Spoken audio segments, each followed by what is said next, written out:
राम राम जी। मुझे आप लोगों से बहुत ज़रूरी बात करनी है क्योंकि मैं 2 दिन से बहुत ज़्यादा परेशान हूँ क्योंकि कंटिन्यू मेरे पास डीएम आ रहे हैं कि ये जो लखनऊ वाला इंसिडेंट हुआ इसमें मैंने कुछ बोला क्यों नहीं, एक्शन क्यों नहीं लिया, थप्पड़ क्यों नहीं मारा।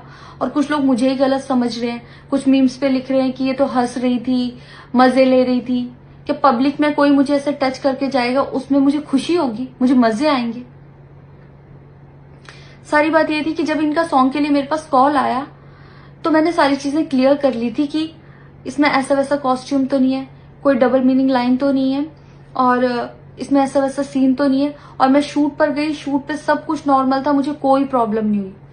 जब इन्होंने मुझे लखनऊ के इवेंट के लिए बोला तो मैंने हाँ बोल दिया क्योंकि मुझे शूट पर भी कोई प्रॉब्लम नहीं हुई थी।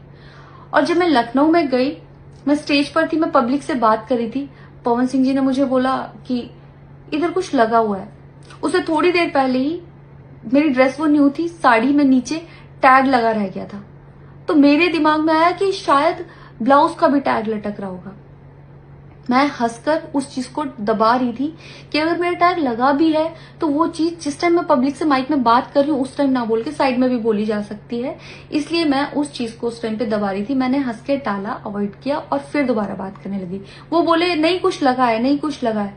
तो मैंने कहा नहीं लगा, वो बोले लगा हुआ है। तो मुझे लगा कि शायद ये तो मेरे को लग रहा था कि कुछ लगा है इसलिए ये बोल रहे हैं।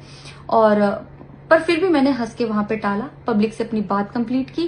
कंप्लीट करने के बाद जब मैं अपने टीम मेंबर से मैंने पूछा साइड में जाके कि कुछ लगा है, क्या लगा है, उन्होंने बोला कुछ भी नहीं लगा था। जब मैंने देखा मेरे सच में कुछ नहीं लगा था, तब मुझे बहुत ज्यादा बुरा लगा, गुस्सा आया और रोना भी आया।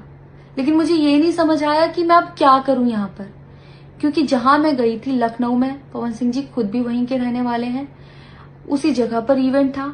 जितना वो क्राउड था वो सारा उनका फैन बेस था। उनको भगवान बोल रहे थे और भक्त बोल बोल के उनके पैरों में गिर रहे थे। वो उनका फैन बेस था, क्राउड था। तो मुझे समझ नहीं आया कि मैं क्या करूं। अगर मैं कुछ भी बोलती तो क्या वो लोग मुझे सपोर्ट करते। मेरे साथ कुल 3-4 बंदे यहाँ से गए थे, तो वहां जितना क्राउड था क्या वो लोग मेरा साथ देता। मैंने सोचा मैं बैक स्टेज जाके बात करूंगी। इतनी देर में थोड़ी देर रील्स बन के अचानक से वो उतर के चले गए बीच में ही इवेंट के।